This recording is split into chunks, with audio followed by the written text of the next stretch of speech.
شروع اللہ تبارک و تعالیٰ کے پاک نام سے جو کل جہاں کا خالق و مالک ہے۔ لاکھوں کروڑوں درود محمد صلی اللہ علیہ وآلہ وسلم پر اور آپ صلی اللہ علیہ وآلہ وسلم کی آل پاک پر۔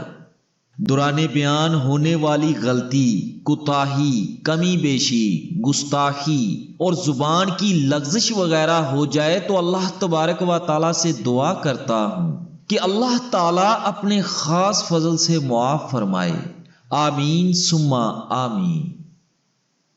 راوی لکھتا ہے کہ سفر کے دوران اپنے ساتھیوں سے بچھڑ گیا اور بھٹک گیا تو میری ملاقات ایک بزرگ سے ہوئی جو پہاڑ کی ایک غار میں رہتے تھے۔ راوی کہتا ہے کہ میں نے اور ان بزرگ نے عشاء کی نماز ادا کی تو بزرگ نے فرمایا کچھ کھاؤ گے؟ میں نے کہا ہاں۔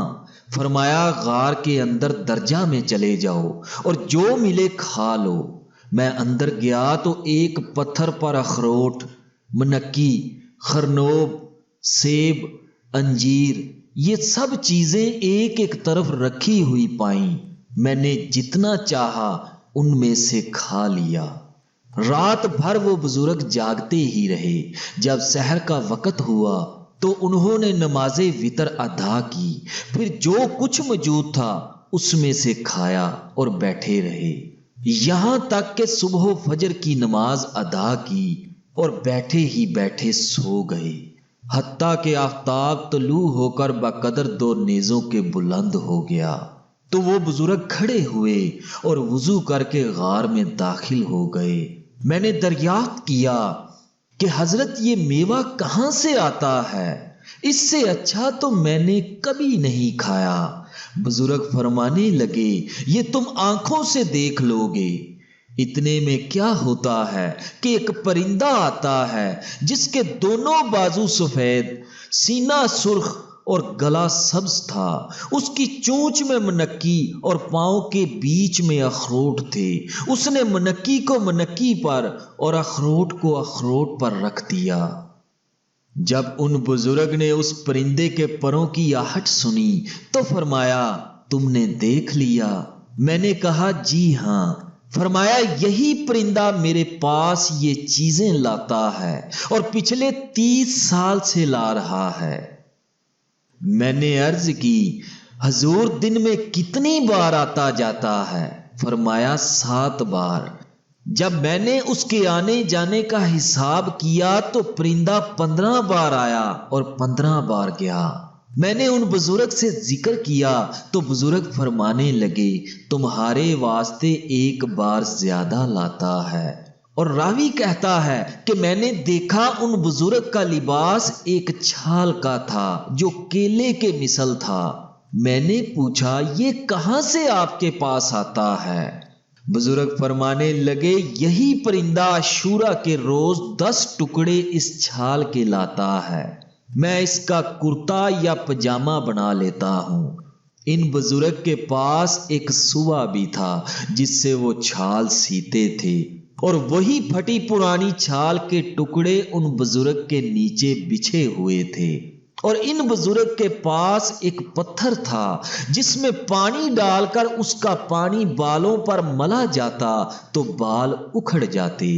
ایک دن میں ان بزرگ کے پاس بیٹھا ہی تھا کہ 7 آدمی ان کے پاس آئے جن کی آنکھیں لمبائی کی جانب پھری ہوئی تھیں اور سرخ تھیں اور ان کا لباس ان کے بال ہی تھے۔ ان بزرگ نے مجھ سے فارسی میں فرمایا کہ ان سے نہ گھبراؤ، یہ مسلمان جن ہیں۔ ان میں سے ایک نے سورہ طٰہٰ آپ کو سنائی اور دوسرے نے سورہ فرقان اور ایک نے سورہ رحمان کی کچھ آیتیں آپ سے سیکھی۔ اس کے بعد وہ چلے گئے۔ راوی کہتا ہے کہ میں نے ان بزرگ کو سجدے میں یہ دعا پڑھتے ہوئے سنا، اور بزرگ اس دعا کو آواز سے پڑھتے تھے۔ میں نے کہا کہ آپ نے یہ دعا کس سے سیکھی؟ انہوں نے فرمایا مجھے اس کا الہام کیا گیا۔ ایک رات میں یہ دعا پڑھ رہا تھا کہ میں نے ایک ہاتف کو کہتے سنا کہ جب تم یہ دعا مانگو تو آواز سے مانگو، یہ دعا مقبول ہے۔ راوی لکھتا ہے کہ میں ان بزرگ کے پاس 24 روز تک رہا۔ پھر مجھ سے ان بزرگ نے فرمایا کہ اپنا قصہ بیان کرو، تم میرے پاس یہاں کیسے پہنچے؟ میں نے اپنا قصہ بیان کیا۔ فرمایا اگر تیرا یہ قصہ پہلے معلوم ہوتا تو تجھے اپنے پاس نہ رکنے دیتا، تیری وجہ سے تیرے ساتھی پریشان ہوں گے، تمہارا ان کے پاس لوٹ جانا میرے پاس ٹھہرنے سے اچھا ہے۔ میں عرض گزار ہوا جناب میں راستہ نہیں جانتا۔ وہ بزرگ خاموش رہے۔ جب زوال کا وقت آیا تو فرمایا اٹھو چلو۔ میں نے عرض کی مجھے کچھ نصیحتیں فرمائیں۔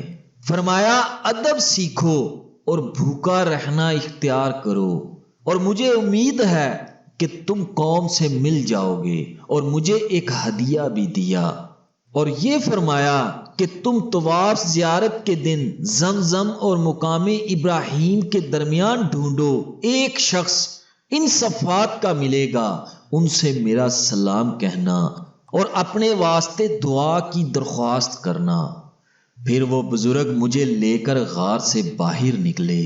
دیکھا تو ایک درندہ غار کے دروازہ کے باہر کھڑا ہے۔ اس درندے سے ان بزرگ نے کچھ کہا جسے میں نہ سمجھ سکا، اور مجھ سے کہا کہ اس کے پیچھے پیچھے جاؤ، جب یہ کھڑا ہو جائے تو اپنے سیدھے بائیں طرف دیکھنا، تمہیں راستہ مل جائے گا۔ وہ درندہ میرے آگے آگے چلنے لگا اور میں اس کے پیچھے پیچھے چلنے لگا۔ ایک جگہ پر جا کر وہ کھڑا ہو گیا۔ جب میں نے اپنی سیدھی جانب نظر کی تو دمشق کی گھاٹی نظر آئی۔ میں اس کی طرف راستے پر چل پڑا۔ میں دمشق کی جامع مسجد میں گیا تو بعض ساتھیوں سے ملاقات ہوئی۔ میں نے ان سے سارا قصہ بیان کیا، اور پھر ہم سب ان بزرگ کی تلاش میں نکلے، اور بہت سے آدمی میرے ساتھ ہوئے۔ چنانچہ ہم اسی پہاڑ اور چشمے پر پہنچے اور 3 دن تک اس غار کو ڈھونڈتے رہے، مگر اس کا پتہ نہ چلا۔ پھر میرے ساتھیوں نے مجھ سے کہا کہ یہ چیز تم پر ظاہر ہوئی اور ہم سے پوشیدہ کی گئی۔ راوی لکھتا ہے کہ میں ہر سال حج کرتا تھا اور اس شخص کو جس کا پتہ ان بزرگ نے دیا تھا تلاش کرتا تھا، وہ مجھے نہ ملے، حتیٰ کہ 8 برس گزر گئے۔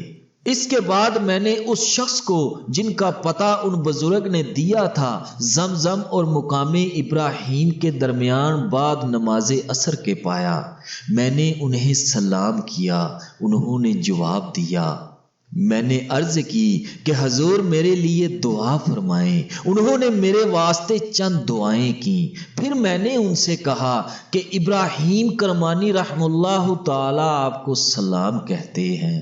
انہوں نے دریافت کیا کہ تم نے انہیں کہاں دیکھا؟ میں نے کہا کوہ لبنان پر۔ مجھ سے کہا خدا ان پر رحم کرے۔ میں نے کہا کیا ان کی وفات ہو گئی؟ کہا اسی وقت میں نے ان کو ان کے بھائیوں کے ہمراہ غار میں دفن کیا ہے اور ان کی نماز ادا کی ہے۔ جب ہم انہیں غسل دیتے تھے تو اس وقت وہ پرندہ جو ان کے لیے میوے لایا کرتا تھا گر پڑا اور پر مارتے مارتے مر گیا۔ ہم نے اس پرندے کو بھی ان کے پاؤں کے پاس دفنا دیا۔ یہ کہنے کے بعد وہ بزرگ طواف کے واسطے چلے گئے۔ اس کے بعد میں نے انہیں کبھی نہیں دیکھا۔ ناظرین گرامی، اس میں کوئی شک نہیں، اللہ والوں کی شان ہی نرالی ہوتی ہے۔ اللہ سے تعلق جڑنے کے بعد یہ دنیا سے بے نیاز ہو جاتے ہیں، انہیں دنیا کے اسباب کی کوئی ضرورت نہیں رہتی، اور جو اللہ تبارک و تعالیٰ کی ذات سے جڑ جاتا ہے اللہ پاک خود غیب سے ان کی مدد فرماتے ہیں۔ اللہ تبارک و تعالیٰ سے دعا کرتا ہوں کہ اللہ تعالی ہمیں بھی نیک بننے کی توفیق عطا فرمائے۔ آمین ثم آمین۔